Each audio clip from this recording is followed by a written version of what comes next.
Hey everyone, welcome to Gadget Talk. We got a phenomenal show for you. We're going to be going a full 8 hours. Just kidding. No, we're just going to be here just for a little bit. We did that on Saturday. But yeah, no, we're here. We're just excited. I'm still recovering from CacheCon. How about you, Chad? Yeah, well, not as much as you. I did 1 hour, and that was about it. Besides watching the whole thing. But that if you didn't catch out. If you do not catch CacheCon, go check it out. A lot of fun. There was so much going on. The Gadget Hour was really cool, and there was some really phenomenal caches on there. And if you go to the stream, you want to go see it. All you have to do is it's all indexed, which means you can go through the timeline and you can click on the segments that you want within the hour and see the different parts. So it's a lot easier. So you don't have to sit there and scrub through it all, or just go down to the description and it tells you where the time code is. You just click on that time code and it'll take you right to that section of the hour or of the broadcast. But yeah, it was a lot of fun. I am still blown away with how many people were viewing and all the reaction and all the different travel bugs and everything that were logged. It's mind-boggling to me.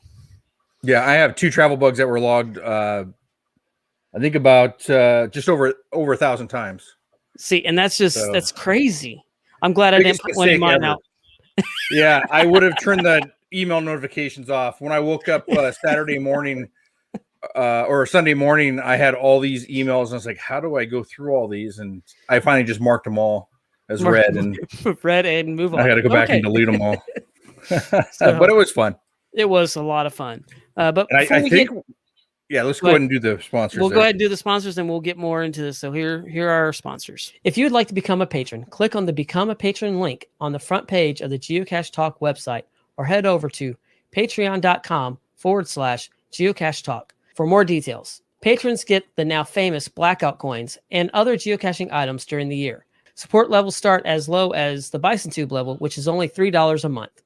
Logwork, the creators of the fantastic logbook, made with genuine write-in-the-rain paper. The logbook's designed for the micro-containers of the present and future, geared towards the hider who'd rather go caching than doing cache maintenance. Find them at logwork.com. That's LOGWERK.com. And of course, we don't want to miss our newest sponsor, and that's Chromia Print Shop. They're the ones that are doing our shirts, the coins. You can buy your coins through there. And you just find it by going to Geocache Talk / just geocachetalk.com, and then go up there and click on the shop, and it'll take you right to the site. So go pick up your Geocache Talk and Gadget Talk shirts and coins from Chromia, as well as any other podcasts on our network. That's right. So that's right. And I don't think people realize that when they buy them from there, they actually help out the whole network. Yeah, they do. So we appreciate it. Yes. So, all right, Chad, right before we went to the sponsors, you were about to say something. The logs, it's kind of cool. All the different countries that were logging the caches and people that watched. I thought that was really fun and incredible to read all these. Did I see somewhere that there was like 25 different countries or something? Maybe I saw 29 countries. 29. That was what YouTube was saying in the analytics. So, which is really cool. And like what Gary said, there's over 12,000 watches on it. So, yeah. And even today, I got probably 100 people discovering my travel bugs, so they're still watching it. Either that or they're going back and logging the bugs later. Yeah, it was just a phenomenal time. And go ahead. I guess I'm gonna put it out there. Gary may hate me for saying this, but we are kind of playing with the idea of doing a CacheCon 22. So we'll see what happens. But there's a few things that we want to do a little bit different, maybe. But we are looking at it and see if it be feasible and what if we want to do it. So just to give you guys an update on that. So because a lot of people have been asking about it. Derek's going to spill the beans. So you know what? We're going to have to change this bumper sticker from Gary to Derek now. No, I think, Gary's saying no, but no. I don't know. He's saying no, but I think, I mean, the people loved it. So Gary says no, but when you think about it, it was fun. And if you think about it, we only had a few months to put this together. From concept to getting it actually done. Now we have a whole year that we could actually take our time and get things lined up and put together and everything. So I think next year would actually be easier and fun, but maybe only 8 hours. Well, that's what we thought it was at, but anyway, we might go a little shorter. But Gary, he really does want with that bumper sticker, so I think you're gonna have to take that to him when. Oh, I think I printed 3 of them, or I cut them out in vinyl, and then I put a big one. I cut 2 big ones. I was gonna. You need to take them to I was gonna put on a magnet and then take it to Texas Challenge and throw it on his car. Oh, that'd be awesome. So it's supposed to be a surprise, but it's not a surprise anymore. But oh well. Nope. Well, then you just spilled the beans. Yeah, I just spilled the beans. That's okay. They're my beans to spill, I guess. So, but all right. So tonight we're going to be talking about RFIDs and how we can use these in different caches. And from the ones that you don't have to program, like what I have here in my hand. So you have these here. If it'll focus. So yeah, we have one of these here. This is where it's just non-program. You don't have to put it through an Arduino and program it. To maybe some that you have to program, like the one right there that's got the nano and some other stuff on there. So we're gonna kind of dive in a little bit into these today, and at the end, so you want to stay tuned. We have a challenge for all the listeners and watchers of this podcast that we want to challenge you with something for this month. So. But you got to, we're not going to tell you what that is until later in the show. So you got to stay tuned. Yeah, I think it's going to be fun. So, one thing I do want to say is, like 2 hours ago, I started pulling up my coding, my Arduino program for this build, and I couldn't get it to download to my Uno. So we'll do as much as we can and cover as much as we can, but we might have to go back and hit the coding, the programming of it. A little bit later on once my computers decide to start working with me. Right. Yeah. We've had a few little technical glitches tonight already. I think we pushed everything a little too hard on Saturday and everything's going, I'm still tired, but yeah, because I know my camera once while shutting off, and then our build cam is being finicky. So yeah, I took it down to record some videos that you didn't see on the Worldwide CacheCon, and then also the HQ stuff. And evidently, I brought it back and mounted it, but didn't plug it in. So it's not liking the fact that it doesn't have any power. So we're going to let it charge a little bit here for a few minutes and see if we can get it to turn on. But let's go over. Do you want to go over the one you have there? Okay. Yeah, I can simply go over this one. I mean, it's really easy.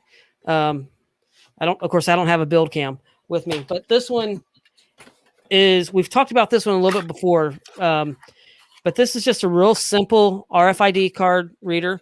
And then here's like one of the RFIDs. So, and then I had it right here. Okay, there it is. So you can get it in like this little keychain like thing, or you can actually get the cards itself, and it'll do both of them. So, but I set this one up as a master on here. So no matter what happens, if one misses, this is my master to get in. And all you have to do, so it locks it in, and it can only go one direction, but you just come up, hear a beep, and then it just literally just slings the hasp out, and then it kind of beeps as it resets. Now, one thing I was kind of looking at was trying to do this in a box, but I didn't know if it was going to be strong enough when I put the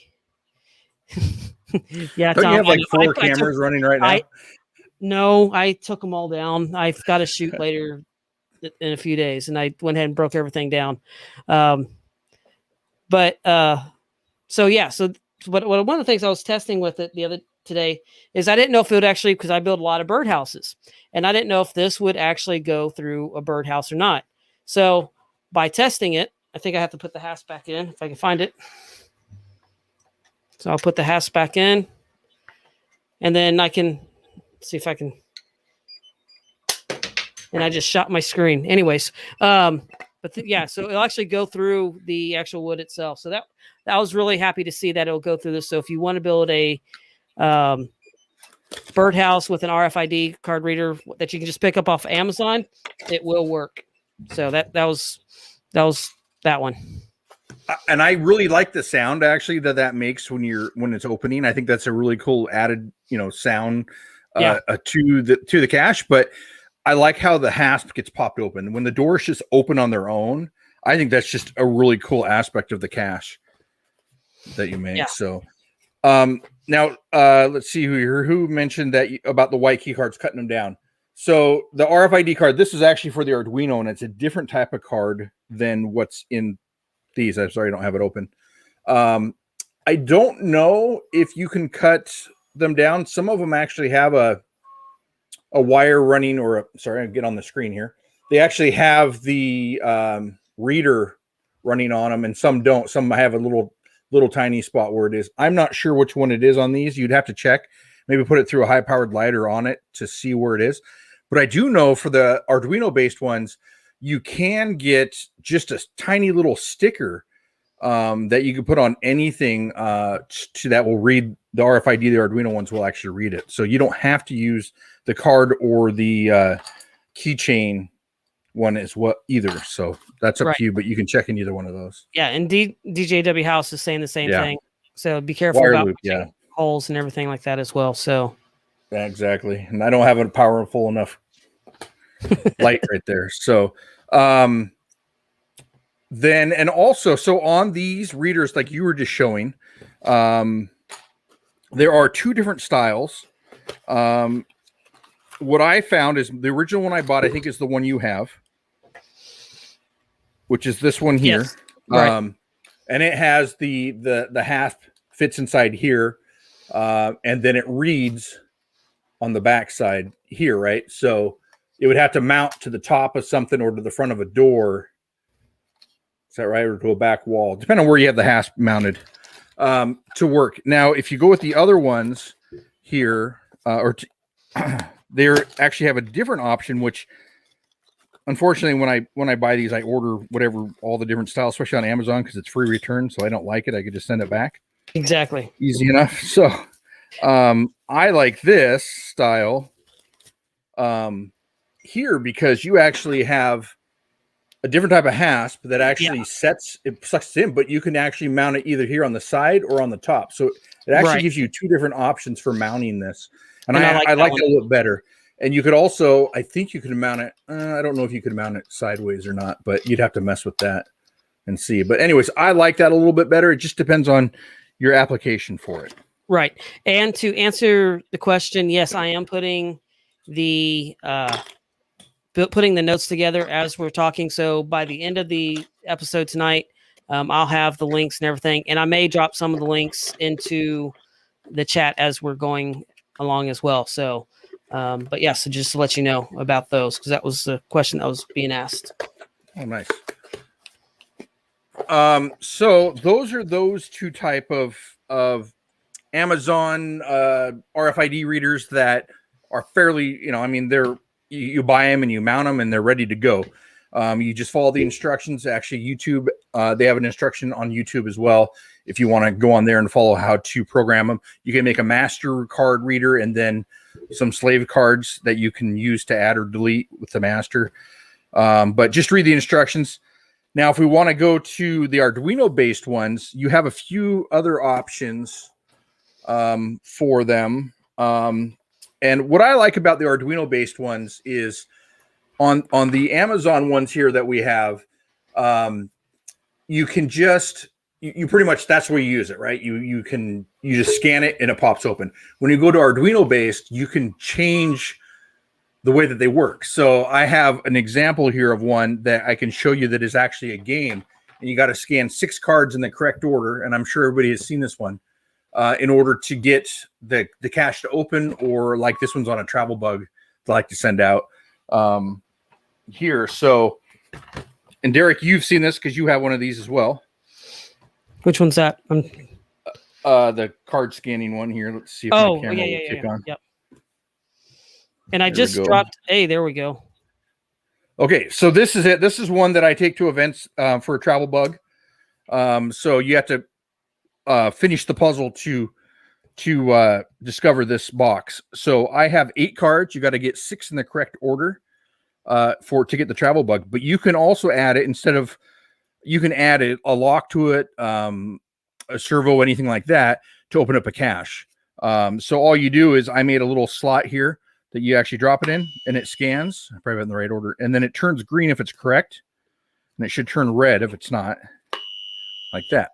And then once you get it, once you're not, you get it out of order, you have to start over with 1. So make sure you keep them in the same order. So we know that this is not 2. So we go to the next one, and that's not 2 either. So we got to do 1 again, and then we got to go through till we find 2. Take a second. I have it set to like scan every 3 seconds or something. But anyways, you kind of get the whole gist of what we're doing here. That's the way I have this one. And so that's kind of a fun way to change it up by using Arduino, which is why I use Arduino on a lot of them. I think there's different things as well as, or different ways to use it, as well as the other one, which let me grab this one here. I didn't even think about this when we were talking about showing this, otherwise I would have had it down. Yeah, and you changed the design of that one from the one that you sent me, and I really like that. I like the way you drop the card in there versus just kind of laying the card on top on there. Yeah, so that was my original. I think I actually have. It's kind of funny when I build these, I don't tear the other ones apart a lot of times. Right. I just kind of take them out and then put them aside. Like this is an old trivia one that I have. So, anyways, it's not. Or the stuff of shame, like we've talked about. Yeah, actually, it did its job. It worked, but I wanted to change it up a little bit. But there's nothing wrong with it. I just wanted to refresh the design of it. So, yeah. Anyways, on to this one here. So. This one here, I had a gentleman from Texas call me and go, "Hey, I want to have a scanner that you can scan somewhere, and then you got to go find a different area and scan it again." And so I said, "Oh, that's easy.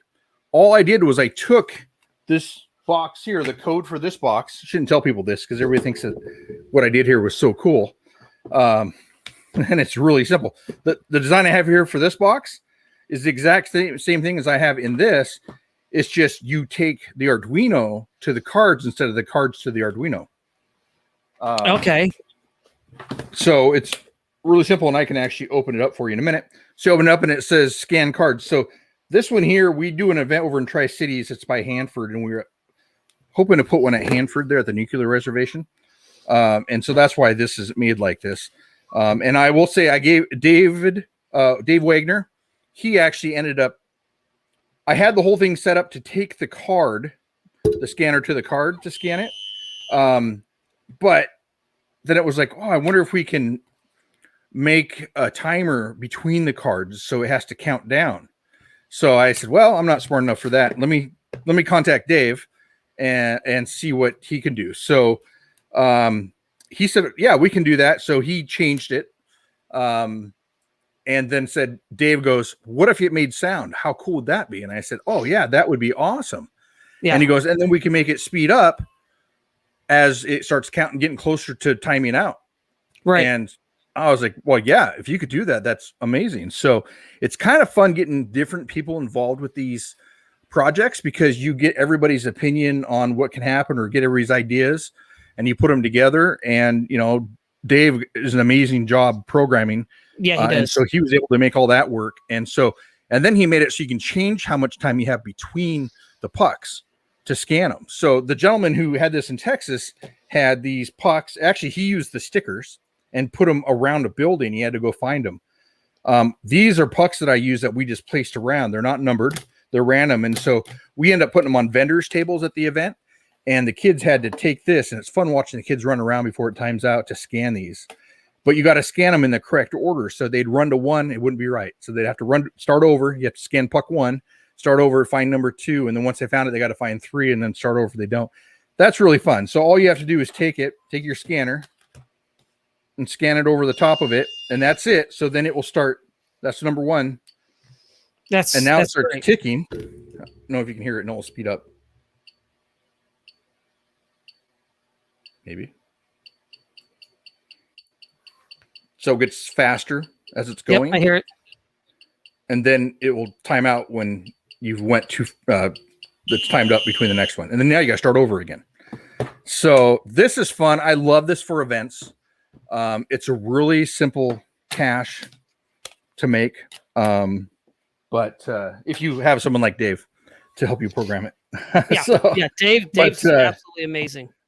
Yeah. And so this box, I cut this out of acrylic. Very simple. This is just PVC piping. I actually was going to get bike grip and put it on here so it looked a little bit better. And then I put an on-off switch so it kind of looked cool. I wanted something that looked kind of cool. And then just the 2x16 screen, 16x2, and then 2 LEDs there. And then I just, with the vinyl cutter, I cut out, all the decals. Right. So we'll open it up here. So Jeff from Cache Line says it should start leaking smoke. So have like a little smoke I have a smoke. I do have one of those actually for my Mission Impossible cache. I started making actually. So, but that would be cool if it did. It's supposed to be just a Geiger counter type thing. So if you open it up, it's really a mess. You're not supposed to see inside here. I'm running the 18650 batteries in this. And I'll have to say, I think these have been in there for a year and a half, maybe 2 years. Ever since we did the event, I have not taken them out. So 18650 batteries. This was mounted here. Must have gotten in here for something. I don't know. It was mounted down here. And then I see the spacers in there. Yeah, why can't I think of the name of them? The standoffs. In there. So it was mounted. So you don't want it flopping around. And the reason why I end up taping the 18650 batteries, and what I would do in the future is actually getting an enclosed one, and probably mount it down below, is kids are going to be running around with this, or adults. And if they drop it, I don't want the batteries popping out. So all it is, you have your RFID reader here, your Arduino here, and then your LEDs, your screen, and batteries, on-off switch. Pretty simple, pretty basic, easy thing to build. This here, this is just a plastic box I had. I have many of them. They're these blue boxes that are sorters here. And so I just painted it black, cut a top out of acrylic, but you could do wood, anything you want. And then bam, you got yourself kind of a Geiger counter looking thing. I originally was going to buy a real Geiger counter and put all this in it, but they're not cheap. So I just went with my own homemade one. So anyways, another fun way. That's really cool. It's fun and kids love it. It's fun watching adults try and run around too. I'm just afraid of someone falling. Yeah. But, it's funny when kids fall, but when an adult falls, I don't think that's very funny. I don't know, we still laugh though. Great. Yeah, they're great for events. Fun cache. And I can't take the full credit for it. Dave did, the part that Dave added, the timing between the two and the sound. Right. That really makes it. That makes the cache. That adds that extra aspect to the prop, that it just is a real looking type thing. And then when you hear it going faster and faster, you don't have to look at the screen. I got to hurry up or run. So. Right. That's really cool. Really, really fun cache. And then I made the fun case for it to go into as well, just so. Oh yeah, that is cool. When you're walking through the airport, it looks official. Right. You need to put it like a handcuff on there. Put a set of handcuffs on there, and they'll be good. Have a red blinking light on it. So anyway, and then I use the foam to kind of make its own little thing. So. Anyways, RFID cards with the Arduino, I really like. I enjoy using them, just because you can change the way you make the cache. You can change it up. You can do all kinds of stuff with it. So right. That's just really cool. But if you want to jump in and just make a birdhouse or something basic, a good way to start is using the ones off of Amazon. There. Right. So let's see. And I have dropped a couple links in the chat for the two different RFID card readers in there. So go ahead and go check those out. I am, like I said, I am working on trying to put the page together as we're talking. That's kind of why I'm looking off. I'm working on a web page on the screen at the same time, and everything seems to be running slow. But it's okay. But I'll be dropping them into the chat as we're talking about these different devices as well. So, what else you got, Chad? Someone asked about if you could use one of the stickers with the Amazon card. You would have to look. I don't think that these are RFID. I think they're. I was reading it somewhere, and it was said it was a different type of reader. So I'm not sure. You'd have to double check and see on it. I know my Arduino cards do not work on them. Okay. So, and they do. The Arduino does work with the stickers. So there's something different. You'd have to check into it and see. Okay. There. So next for RFID. I've shown everybody the other one here that we made, and this is the Amazon one. Remove the. Need a bigger workstation. Need a bigger desk. Yeah. This is the one with the keys, and none of the keys fit it, right? So the keys are a red herring. At the top of it here. Let me just go to the big screen here on the regular. There we go. On the top of the cache, it has the instructions on it. And if you've watched the show for a while, you know how it works. The key is actually the instructions. You take the instructions and you scan them in the front, and it opens it up. Okay. So, and this is one of those Amazon purchased ones. Right. So, I just like how that all those keys are red herrings. That's easy. Yeah. Oh, and those key ones, I have one that has a ton of keys. This doesn't have too many keys on it. I can pull it up. But I have one that has so many keys on it. They're frustrating enough as it is. I'm sure someone would go through it. Oh, I must have missed it. Go through it again, and they probably get frustrated. But that's kind of the point. Yes, it is. Kind of. We don't want people to get too frustrated. We want them to have fun, but at some point, I'm thinking they'd probably end up just breaking it open. Yeah, and they will. NFC, that they may be the NFC stickers. I don't know what would be on there. So, one thing I thought we'd talk about real quick is that's kind of without doing the programming and writing, showing you the code for the Arduino. Right. The RFID. That kind of is all I had to show. But what I thought was, let's talk about mounting your components to a board. Yes.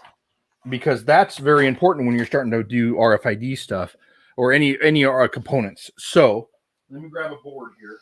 Okay.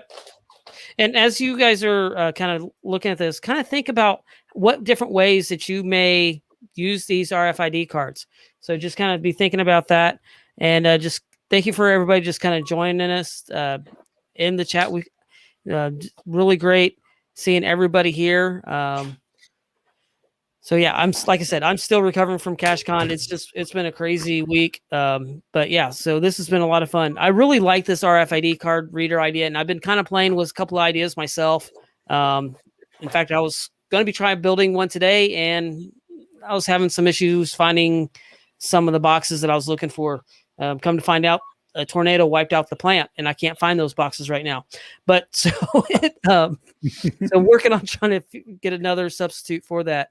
But yeah, this is really cool. So, all right, Chad, I'm going to turn it over to you here. Yeah. So what I have here is a PVC board. This is real thin. This is probably just under 1/8 of an inch on it.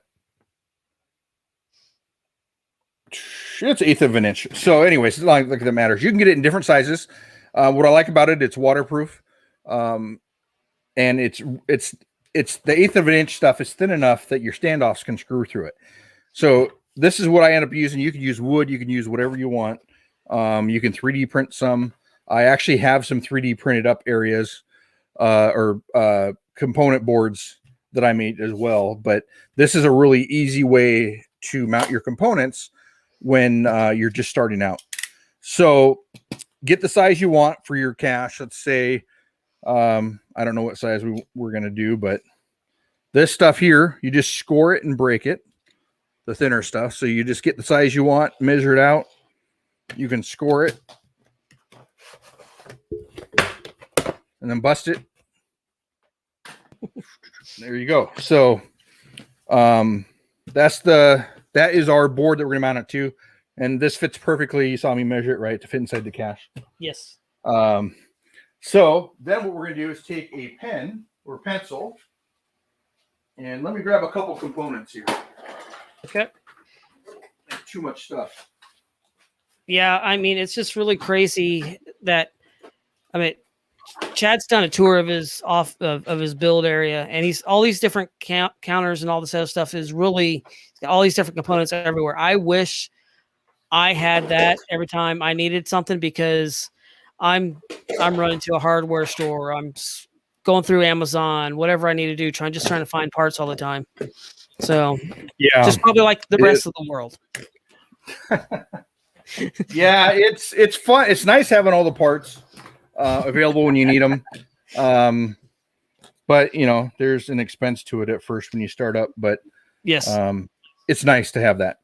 So what I'm going to do is decide where I want my components to be on here, and I'm just going to go right up at the top here with them. So what you have here in your components, in your PCBs, is little holes here for your standoffs to screw through.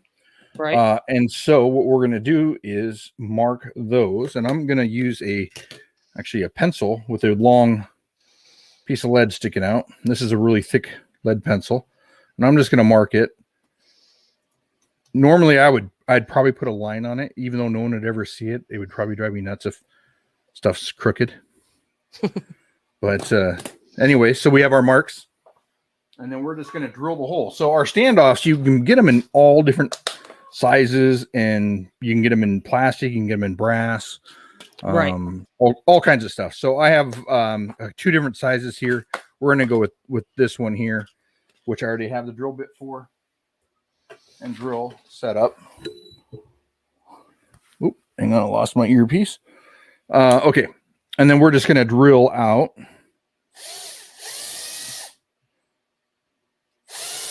where these go. You know, what's funny is I've seen inside some of Dave's caches doing this, and the way he mounts stuff and all the components he has, it's amazing. It is. The job he does on them. Yeah, it's pretty. I actually have one of his caches here that is going to go out, and I was looking at the back, but I'm just like, wow, I'm lost. So now you decide on how tall of a standoff you want. So you have all these different sizes here. Right. Typically I use the smaller ones here, but just for today, I'm just going to grab for this 4 of these, the same size. And then I'm going to grab some nuts for them. And I have that same pack that you have right there, right next to me. Yeah, they're Amazon. They're not very expensive.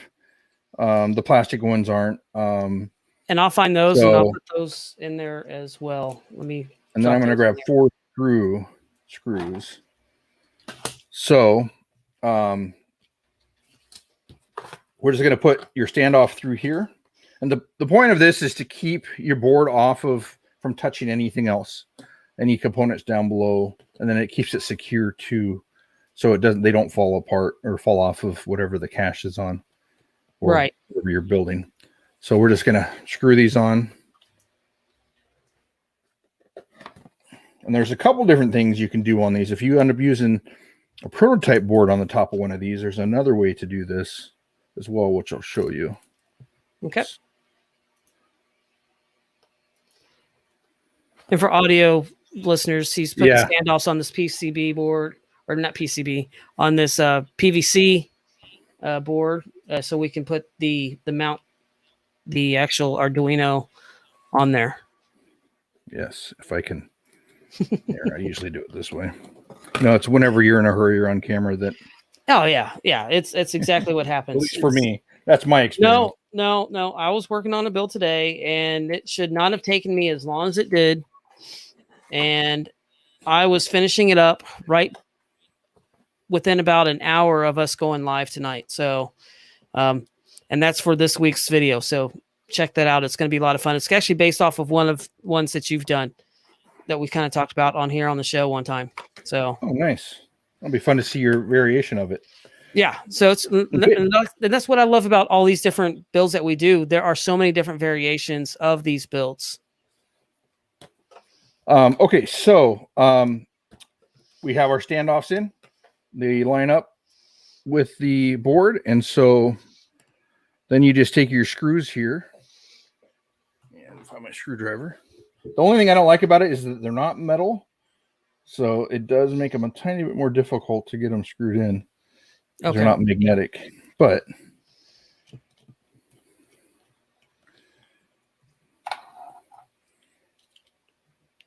so Chad's just screwing. Yeah, screwing in into the board, into the standoff. Yeah. So if you do that, then I'm only gonna put 2 in right now. The board doesn't go anywhere, right? It's on there, it's solid. And then you can put whatever adapters on it you want. And then those also will screw in as well. I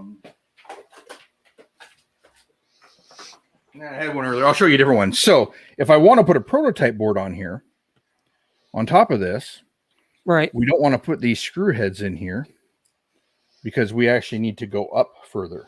And so this is where having the different size standoffs is important. So I'm going to pull some standoffs here and check the size of it, and that looks good. So what we're going to do here is we're actually going to mount the board, and these standoffs have a screw on them that actually will screw into that one. Okay. And so this is going to add a spacer for our prototype board on top of this Arduino.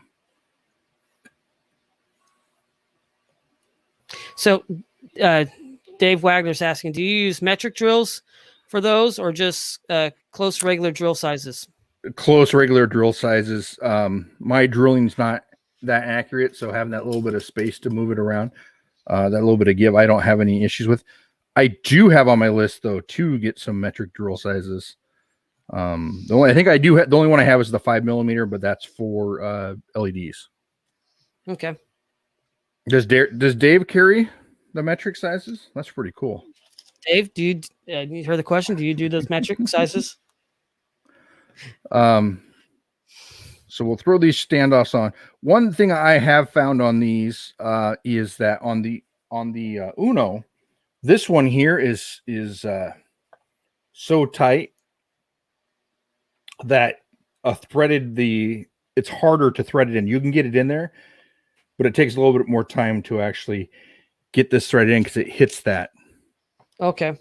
Hits that thing. So we're just going to do these. I don't want to mess around with that, but you would want to put them all in if you can. And then what we're going to do is add a prototype board. So this is a prototype board that has already your 7-segment displays. It has a piezo buzzer on it. It has the potentiometer on it. It has LEDs somewhere on it, and then it has some buttons on it. So you could actually design your own board from this using this without having to make a bunch of components if they work. So if you look at it, it actually has the same pinout as the Uno. Okay. So we're just going to match this up. We just lost your build cam. Oh, of course. I just heard it die. No problem. So this happens when you don't charge it, I guess. So we're going to take this, match it up, and slide them in, the pins in. And everything should line up just fine. And it actually looks like I should have went with a little bit taller standoff on there. Whoops. As you can see, there's a gap there. I didn't think about the bottom of the prototype board having the plastic on it. But then you would, once you get the right size in there, you'd actually then take your screws and screw them together through the holes. Okay. So there's different types. You can also, there's this prototype, which I have 2 of these. I've never used them. This is the one that I would use more. So this goes on top of the Uno, and this actually has the I can't remember the name of these things when I think about it. The terminal blocks on it. Okay. So, and then you could actually solder. Sorry, getting the camera here helps. You can solder whatever you want on here, your potentiometer, whatever you want to end up putting on here. This is just pretty much a breadboard or a PCB board or PCB on there. But you can see the holes that it lines up with the Nano. Right. So, yeah, you just line them up, put it together, and then you can screw everything together, and you're good to go. It's not going to fall off or do anything like that, or have any issues with it. Hopefully. Yeah. So, yeah, and of course, everything as we're prototyping everything, you're always working out issues. So that's just part of it. That's what, as Gadget cache builders, we are always prototyping and problem solving all the time. So it's just part of what we do. Yes. And then the when you're making this, so that's how you use any of the standoffs on these. See if this will come back on for a few minutes. Maybe not. Okay. Yeah. All your boards have the holes for the standoffs. These are actually a little bit bigger. So you'd have a lot of play with these in there. It would still work. It's not going to go through, but you have a little bit more play. You have a prototype board. This is for the Nano. Whatever you find, they should have the mounting holes for the standoffs on them. So as you can see here, I just did the same thing with the RFID reader. Right. And then the Uno, right? So that's a good way to secure everything. And then you can see the screws underneath. And then what I do from there is then this gets screwed to whatever my project is or epoxied. Okay. This main board. So I think that's pretty much it on there. They all, whatever components you have, you kind of just use them the same way. Right. If anybody's listening and they use something a little bit different, let us know. Yeah. I like Dave says, our dirty secret, we make it up as we go. Oh yeah, pretty much. That's pretty much. That's yeah, exactly. Excuse me. Yeah. So, yeah, it is. And it's kind of funny. Just like today, I got home and I thought I got time to mess with the RFID. I download it all the time. I don't have any issues. And the day, just has a problem today. So yeah, I think I need new computers. Right. So should we throw out the challenge, Chad, that we talked about earlier? Talk about that challenge here a little bit. What we'd like to do on this here project for the RFID readers is we'd like to challenge anybody viewing this to make up a RFID cache and share it with us. And if you want to come on, I would say, what do you think, about a month from now or so? The first of next month. So first of next month. So we're in February now. So the first week of March when we do our Gadget Talk then. So you got a month to build it. Yeah, so build it in a month. Send us a video of it or a picture of it. And if you want to come on live with us and share your build, your ideas, how you came up with it, we'd love to have you on. We really want to start including, listeners in on the show. Really, we want this to be about you, not us. So, we really want to see your builds, how you came up with it, your thinking behind it. I think that, to me, how people come up with stuff is key myself, and that's what I'm curious about. Yeah, and then what you did, right? And that's what I loved about our hour of the showcase during CacheCon. We was getting to show these other really cool caches and the cache builders. I thought that was really great. I mean, we had a couple of videos of yours that we were going to show, but we didn't have time. We got all into all everybody else's, which is what we wanted. So right, I'd rather cut our videos out than listeners, because it's about the listeners, not us. That's right. So yeah, talking about the way we make stuff and how people, what their thinking was behind it. It's kind of funny. I was showing Dave how I made this the other day, and he was funny. He was like, "Oh, it looks like a typical bounce side," and I was like, "What does that mean?" But just some of the stuff I used on it, I don't think people would realize what I used and how I made it. So. Yeah, it's really cool. It's really cool. Yeah. So, but if you want to send us that email, you'd send it to Gadget Talk podcast at gmail.com. So send us your build, your video of that. And you can also tag us on Instagram at Gadget Talk Podcast, and we will see what that is. Because, like I said, we really want to feature the listeners, the viewers of their caches. So the challenge is make an RFID style cache and share it with us. And like I said, we'll show it on the next month. So in March, we'll show you that. And if you want to come on with us, that'd be awesome. Then you can share, we can talk to you, and you can run through your thinking process and how you came up with that idea, and what headaches you had, what would you learn, what would you do different now? Because we're always trying to improve everything that we've done too. So love to have you on next month. Yeah, absolutely. And please do make something come on. We don't want it the first to come around and only Derek and I are on here. Right. Doing this. But we should be part of the challenge too. What do you think? You think we should build our own and show people that too? Yeah, I guess we can do that. I mean, if I end up building mine and it's before next month, you're going to see it on Behind the Cache anyway. So, but hey, this is maybe what happens. So, and Cassius said, hey, his was on the Geocaching Vlogger did his. So, and I love that. I love the way that came out. That was really cool. Well, his caches are phenomenal, amazing. So, I don't want the vlogger to come here and find mine just because it's like, well, it's not the Disneyland. It's one of those parks that's been closed down for a while. Oh, no, it's not one of those. Yours are great. I mean, I really do like yours.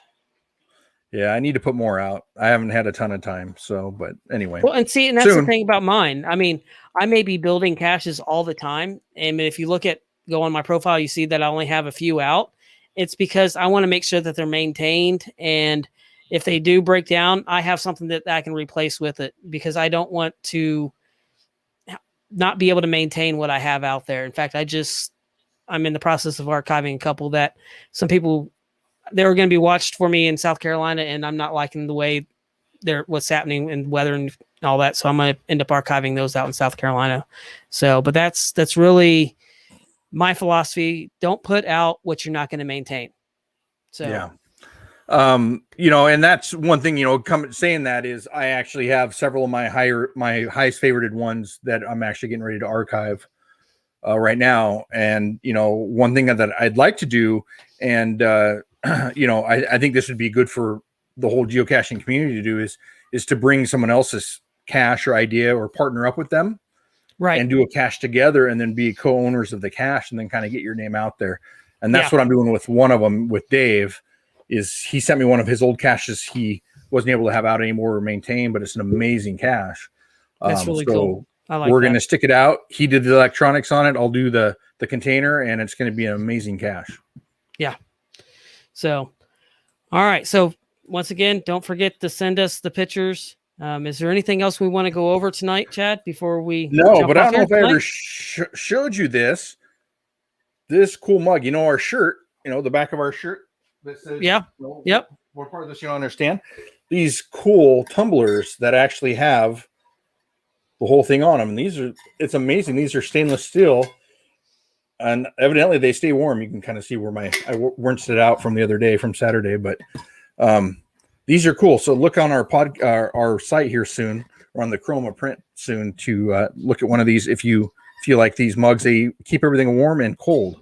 Right, so it keeps things warm and keeps things cold. How does it know the difference to which one it has to keep? I have no idea. I'm not that smart. I don't have enough horsepower up here to tell you. It's a smart container. It's another smart container. That's what it is. It's a smart thermos.